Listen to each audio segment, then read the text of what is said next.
নমস্কার বন্ধুরা, আজ আমার আলোচ্য বিষয় রাধা নামের মহিমা। একবার রাধা নাম বললে কি পুণ্য লাভ হয় জেনে নিন।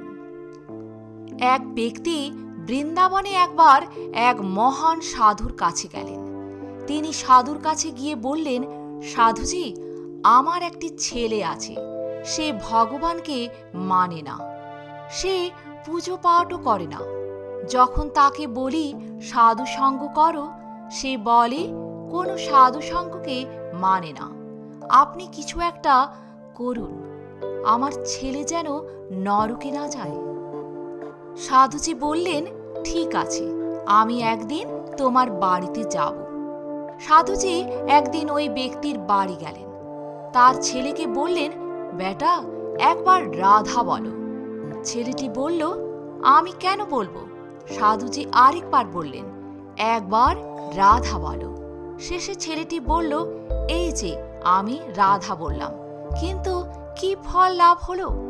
তখন সাধুজি বললেন, যখন তুমি মরে যাবে তখন তুমি যমরাজকে জিজ্ঞাসা করো একবার রাধা নাম বলার কি মহিমা। এই বলে সাধুজি চলে গেলেন। ছেলেটি একদিন মারা গেল। সে সাধুর কথা মতো যমলোকে গিয়ে যমরাজকে জিজ্ঞাসা করল, আপনি আমাকে স্বর্গে বা নরক পাঠানোর আগে বলুন একবার রাধা নাম বলার মহিমা কি? যমরাজ বললেন, আমি তো জানি না কি মহিমা, মনে হয় ইন্দ্রদেব জানে, চলো উনার কাছে যাই। ছেলেটি দেখল যমরাজ কিছু বলতে পারল না। তখন সে যমরাজকে বলল, আমি এমনিতে যাব না, পালকিতে যাব। তখন পালকি আনা হলো। ছেলেটি পালকি বাহকদের বলল, আপনারা যান, যমরাজজি আপনি ওদের জায়গায় পালকি নিয়ে চলুন। যমরাজ আর ছেলেটি ইন্দ্রদেবের কাছে এলেন। ইন্দ্রদেব বললেন, এই ছেলেটি কি কোনো বিশেষ কেউ নাকি? যমরাজ বলল, ছেলেটি পৃথিবী থেকে এসেছে আর একবার রাধা নাম বলার মহিমা কি জানতে চায়। আমি জানি না, তাই আপনার কাছে একে নিয়ে এলাম। আপনি বলে দিন একবার রাধা নাম বলার মহিমা কি? ইন্দ্রদেব বললেন, আমি শুনেছি অনেক মহিমা আছে, তবে আমি বলতে পারবো না, এটা বলতে পারবেন ব্রহ্মাদেব। এবার ছেলেটি ইন্দ্রদেবকে বললেন, দেবরাজ আপনিও আসেন, পালকিটা নিয়ে ব্রহ্মলোকে চলেন। ব্রহ্মাজি বললেন, এটা কোন মহান ব্যক্তি যাকে যমরাজ দেবরাজ পালকিতে নিয়ে আসছে? এ কে? যমরাজ আবার ছেলেটির পরিচয় এবং তার প্রশ্নটি ব্রহ্মাজিকে বললেন। ব্রহ্মাজি বললেন, ভগবানের মহিমা অনন্ত, কিন্তু রাধারামের মহিমা কি আমি বলতে পারবো না। শঙ্করজি অবশ্যই রাধা নামের মহিমা কি তা জানেন। ছেলেটি ব্রহ্মাদেবকে পালকির তৃতীয় বাহক হতে বলল।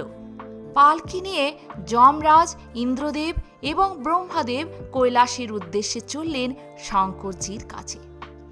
শঙ্করজি বললেন, এ কে, কোন বিশেষ ব্যক্তি যাকে যমরাজ, দেবরাজ এবং ব্রহ্মাদেব পালকিতে বহন করে নিয়ে আসছেন? এবার ব্রহ্মাজি ছেলেটির পরিচয় এবং ছেলেটির প্রশ্ন শঙ্করজির কাছে বললেন। ব্রহ্মাজি আরও বললেন, আপনি সদা সমাধিতে ধ্যান করেন, আপনি নিশ্চয়ই জানবেন। শঙ্করজিও ব্রহ্মাজির মতো একই কথা বললেন। শঙ্করজি উত্তর দিতে না পেরে তিনি বললেন, ভগবান বিষ্ণু নিশ্চয়ই জানেন।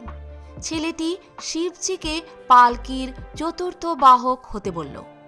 মহারাজ, যমরাজ, দেবরাজ, ব্রহ্মাদেব এবং মহাদেব পালকিতে করে ভগবান বিষ্ণুর কাছে ছেলেটিকে নিয়ে এলেন এবং ভগবান বিষ্ণুকে জিজ্ঞাসা করলেন, একবার রাধা নাম বলার মহিমা কি?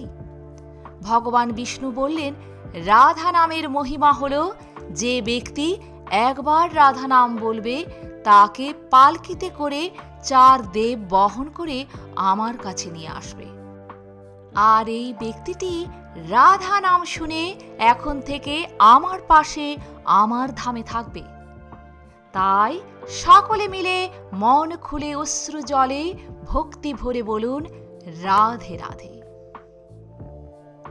আজ এ পর্যন্তই। ভালো থাকবেন, সুস্থ থাকবেন। যদি ভিডিওটি ভালো লাগে একটা লাইক অবশ্যই করবেন এবং কমেন্টে লিখতে ভুলবেন না রাধে রাধে।